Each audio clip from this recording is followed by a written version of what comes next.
cette nouvelle capsule vidéo qui porte sur le troisième module du chapitre sur les fonctions.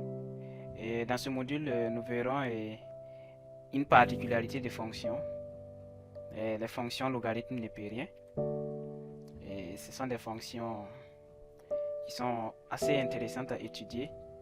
Et tout d'abord, nous allons commencer par l'origine, comment ça s'est passé pour qu'on ait les fonctions népériennes, et aussi comment faire pour étudier une fonction, comment calculer les limites de ce type de fonction, les dérivés et tout ce qui concerne l'étude standard d'une fonction. Donc les fonctions logarithmes népériens, ça remonte avec le 16e, 17e siècle. Parce qu'avant, les calculatrices électroniques qu'on a actuellement, c'était assez complexe de faire des gros calculs, surtout des calculs avec des produits. Et les fonctions logarithmiques, c'est une manière de calculer qui permet de transformer des produits en somme.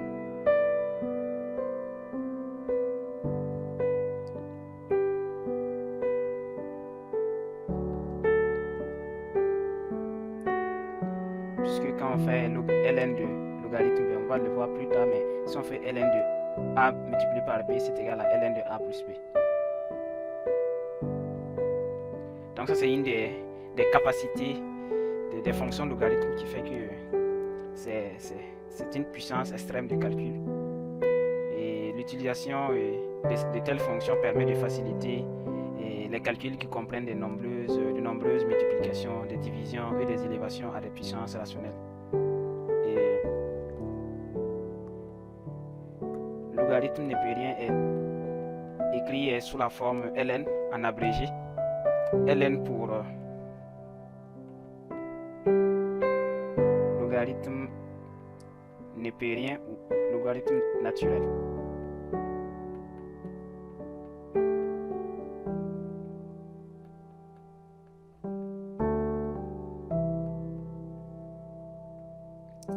Et les fonctions logarithmes népériens doivent leur nom à John Napier, ou Napier. Donc c'est celui qui a été le premier scientifique, mathématicien écossais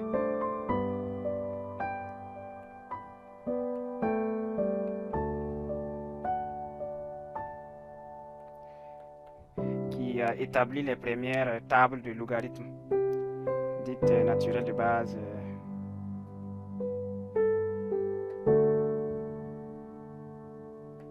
Donc il établit les premières tables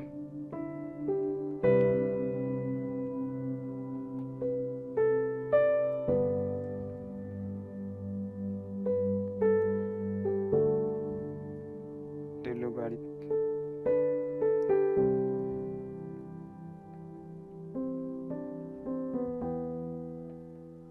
Naturel de base E.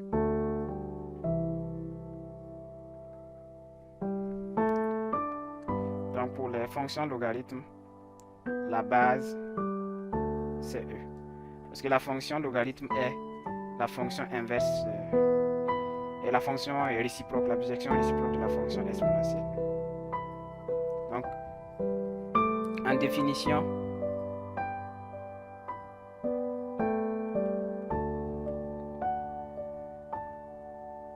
le logarithme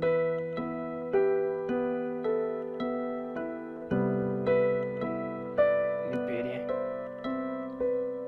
d'un nombre x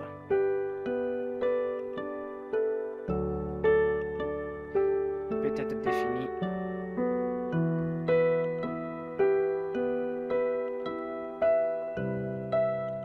comme la puissance à laquelle il faut élever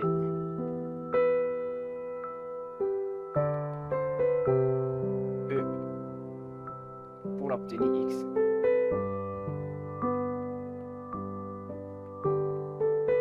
Ça veut dire quoi? Ça veut dire on a ln de x, ça équivaut à SPO de combien? On va élever SE à la puissance combien pour obtenir x. Donc c'est ça la définition, une des définitions de la fonction de logarithme népérien. Donc cela implique que la fonction ln est la bijection réciproque.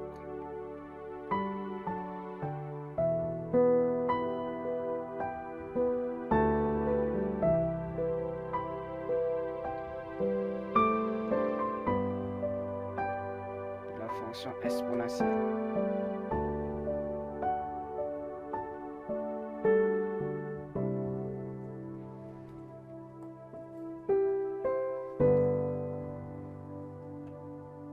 Et pour démontrer cela, ça veut dire soit une fonction f de x tend vers ln de x. Ça veut dire ici que si y est égal à ln de x, si on veut tirer x ici, x sera égal à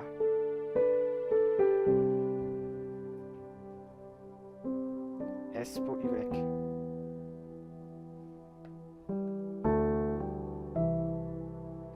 Donc en ce moment,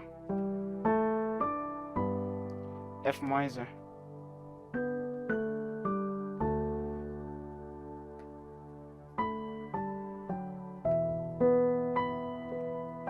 qui est la bijection réciproque est égale à S pour y.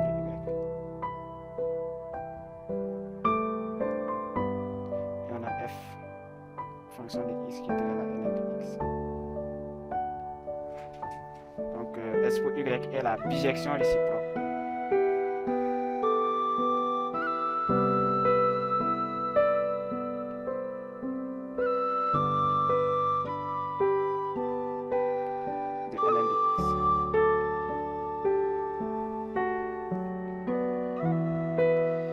Également, la fonction logarithme népérien est définie comme la primitive sur les réels strictement positifs qui s'annulent à 1 de la fonction inverse 1 sur x. Si vous vous rappelez, le module passé, on a vu les primitives et quand f de x égale à 1 sur x, la primitive est égale à ln de x.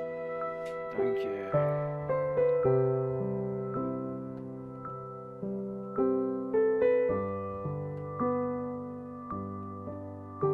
est également la primitive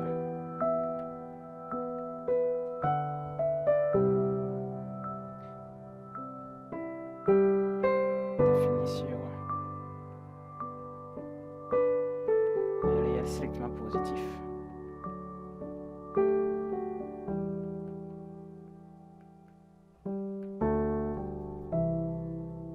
Et qui s'annule à 1 parce que ln de 1 égale à 0.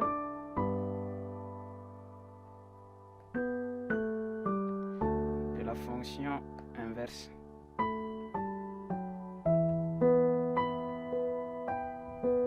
sur x.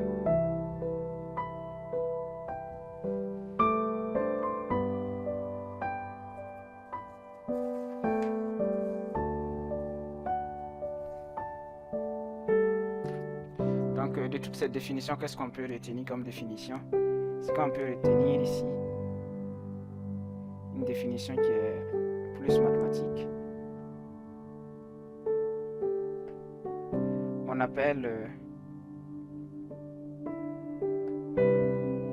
fonction logarithme népérien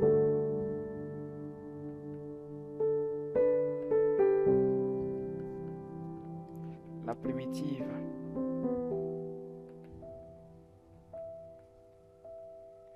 sur 0 à plus l'infini de la fonction inverse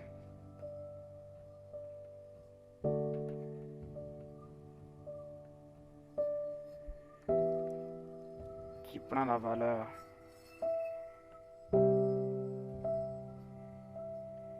0 à 1.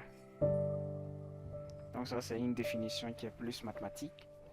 Et c'est juste la dernière phrase que nous avons repris ici. On appelle fonction logarithme ne peut rien la primitive sur 0 à plus l'infini de la fonction inverse qui prend la valeur 0 à 1. Donc, question d'écriture. ln de x, c'est la même chose que ln entre parenthèses x. Mais c'est préférable d'écrire de cette façon, comme ça, même si à l'intérieur vous avez des grosses expressions, c'est plus simple par rapport à si vous allez écrire ln de x de cette façon. C'est toujours bien d'écrire ln de x avec la parenthèse, mais les deux ça veut dire la même chose. Donc nous allons voir quelques propriétés de la fonction ln.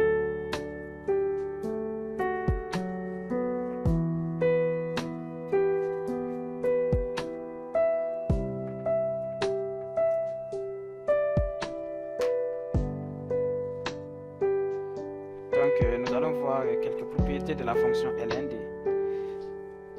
x.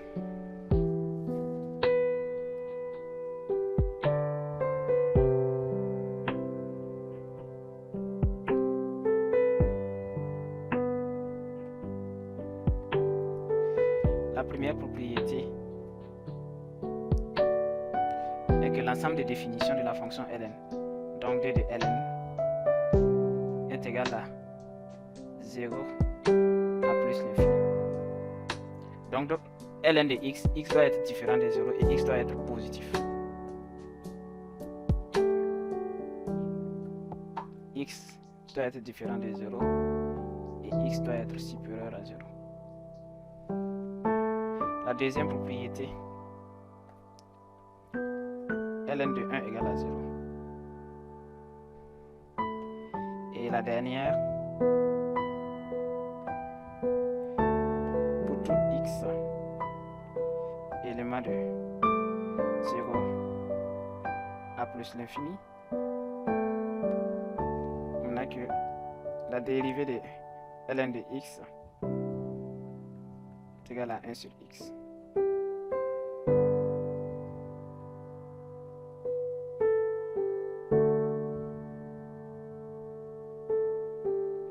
Ce sont les trois propriétés fondamentales de la fonction logarithme ne peut rien. Et là, nous allons faire une représentation graphique de cette fonction qui permet de bien visualiser ces propriétés qu'on vient de mentionner. Donc, soit un repère x, y. La fonction logarithme ne peut rien est concave avec une asymptote verticale à x égale à 0. Ensuite, elle est strictement croissante.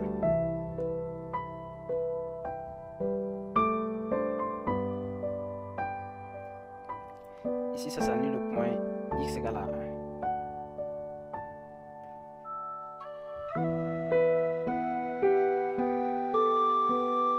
Si vous rappelez, on a vu les asymptotes verticales ici. Donc ici, x égale à 0 est comme une asymptote verticale pour la courbe qui représente la fonction logarithme de Péret.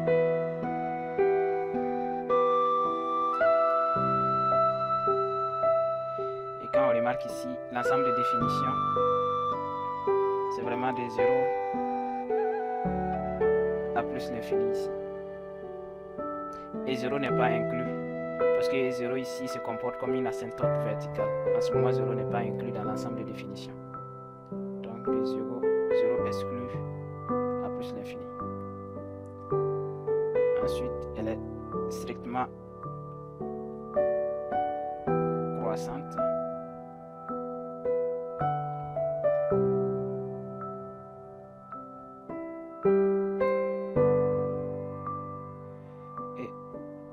La représentation graphique, c'est une fonction qui est concave. Donc, la manière dont c'est représenté, c'est vraiment une forme concave.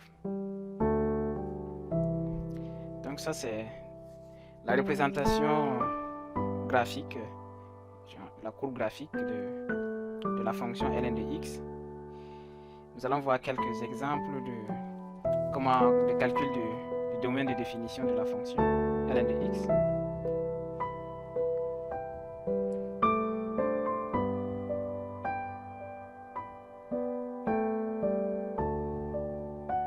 Donc, exemple numéro 1, soit f de x est égal à ln de moins 2x plus 1. Donc, la fonction f de x existe si et seulement si qu'il y a à l'intérieur, ça par exemple c'est comme un grand x, si et seulement si moins 2x plus 1 est strictement supérieur à 0. Ça veut dire que ça doit être différent de 0 et ça doit être supérieur à 0. En ce moment, cela implique que moins 2x. En ce moment, cela implique que moins 2x est supérieur à moins 1, ce qui implique que moins x supérieur à moins 1 demi. Et si on multiplie par moins partout, on voit ici x et puis le signe, le symbole change ici, inférieur à 1 demi. Donc l'ensemble de définitions qui fait que la fonction existe doit appartenir à l'intervalle de moins l'infini à 1 demi. Si on fait une représentation ici, 1 demi ici, donc c'est toute la partie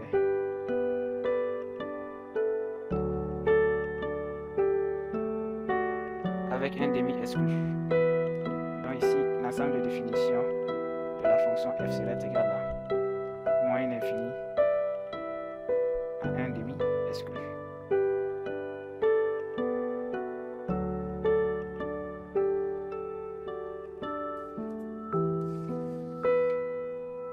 Et nous allons prendre un deuxième exemple.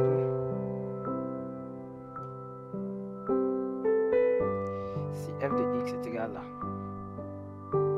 ln de moins x plus 1 divisé par 7x moins 3. Donc ici aussi également c'est de la même façon on procède. F existe si et seulement si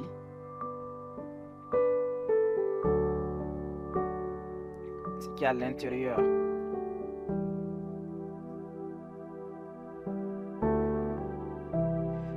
x moins 3 supérieur à 0. Et pour cela, si vous rappelez de la manière dont vous calculez, vous déterminez les signes d'un quotient. Il faut faire un tableau de signes, évidemment. Donc,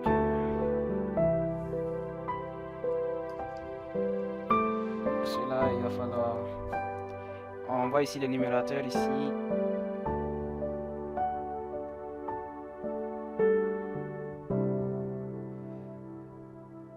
Ici, ça donne...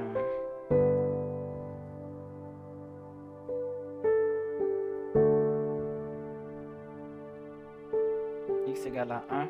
Ici, ça donne x égale à 1. Et le dénominateur implique que x est égal à 3 septièmes. Donc, si on fait le tableau de signes ici, on a x ici, moins l'infini à 3 septièmes, 1 plus l'infini.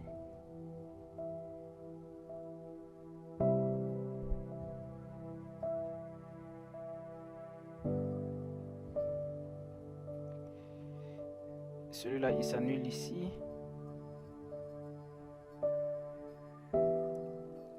L'autre, il s'annule ici.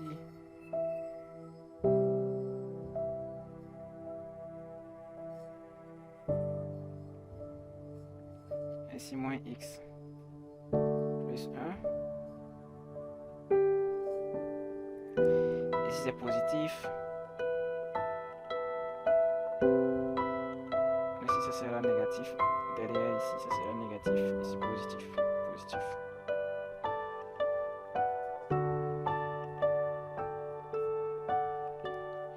Par contre, pour cette x moins 3, ce sera le signe de cette x est positif, donc positif, positif, négatif ici. Et si on fait la division,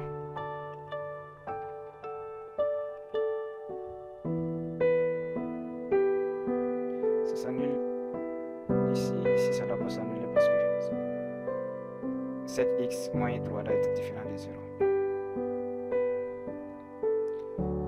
Moins x plus 1 divisé par 7x moins 3 plus divisé par moins, ça donne moins. Plus divisé par plus, ça donne plus. Moins divisé par plus, ça donne moins. Donc quand on regarde ici, notre fonction existe uniquement dans l'intervalle 3 septièmes à 1. Parce que c'est ici uniquement qu'on a un signe positif. Ici, ça doit être positif. Donc ici, d de f, cela implique que d de f est égal à 3 septièmes à 1. Exclu bien sûr.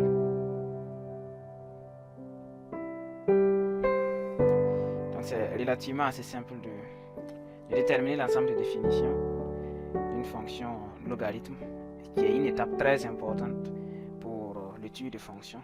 Parce que tant que si vous faussez le domaine de définition, vous êtes mal parti. Ce sera compliqué d'avoir une étude exacte de votre fonction. Donc c'est assez capital.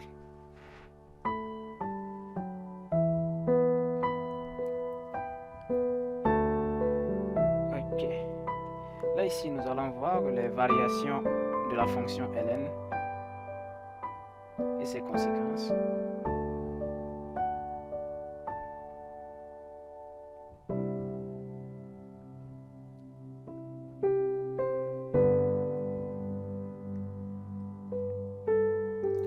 D'abord, ce qu'il faut comprendre et retenir est que la fonction ln est strictement croissante.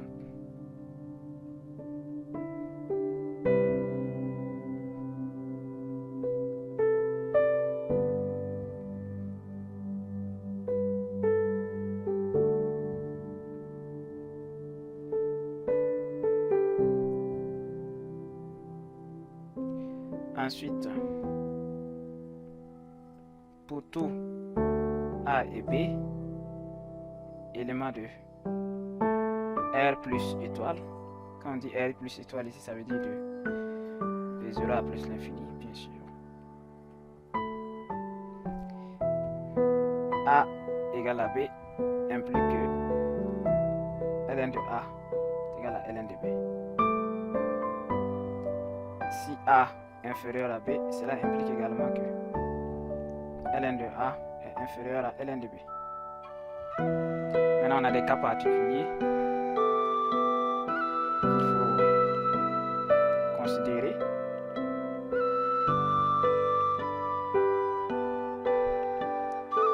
Si pour tout A élément de R plus étoile, pour A inférieur à 1, cela implique que ln de A est inférieur à 0. Et si A est supérieur à 1, cela implique que ln de A est supérieur à 0.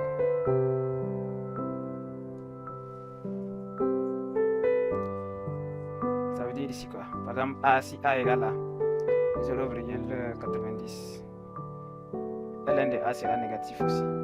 Sera inférieur à 0. Négatif. Mais si A égale à 80 par exemple, qui est supérieur à 1, son ln sera positif. Donc c'est ce que ça veut dire.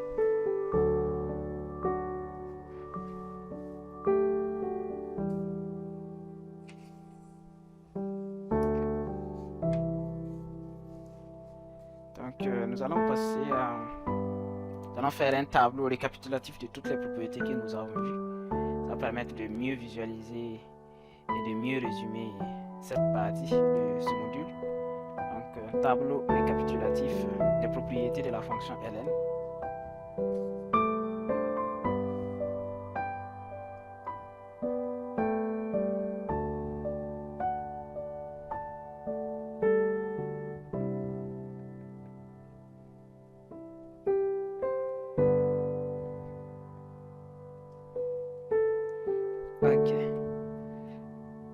met ici, on a la caractérisation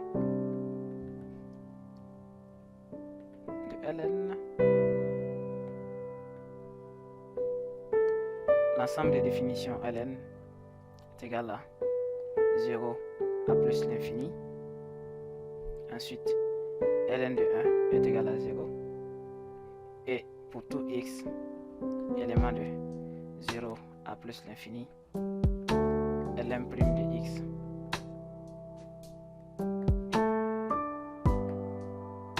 ln' de x est égal à 1 sur x.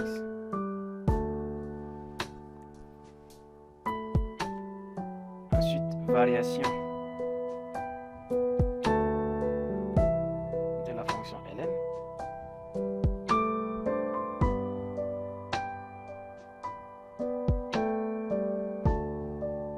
Pour tout a et b, élément de r plus étoile, a égale à b implique que ln de a est égal à ln de b. A inférieur à b implique que ln de a inférieur à ln de b. Ici on a les cas particuliers. Pour tout a, élément de r plus étoile, a inférieur à 1 implique que ln de a est négatif, donc inférieur à 0. Et si a est supérieur à 1, cela implique que ln de a est positif.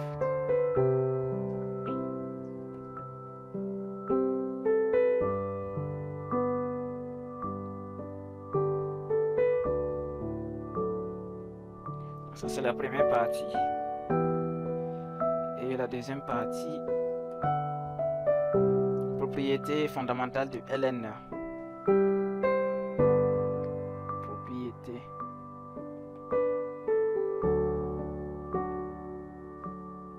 fondamentale de ln. Pour tout a et b, éléments de r plus étoile, ln de a à b, donc a fois b, est égal à ln de a plus ln de b. Ln de 1 sur b, c'est égal à moins ln de b. C'est comme si c'était ln de 1 moins ln de b. Or, ln de 1 est égal à 0. Donc, ça va donner moins ln de b. Ln de a sur b est égal à ln de a moins ln de b.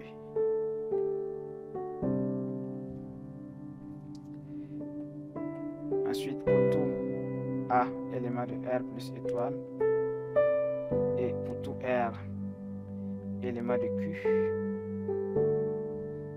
on a ici ln de a puissance r, c'est égal à r multiplié par ln de a. Et enfin, ln de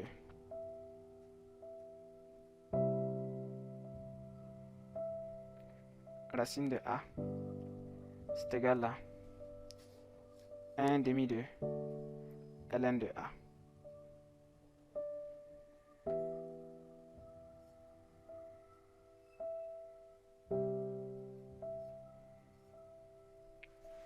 Ce sont des propriétés qui sont assez essentielles et bien sûr très importantes à maîtriser. Ça vous permet de faciliter les calculs et puis la simplification des expressions qui utilisent des fonctions logarithmes népériennes.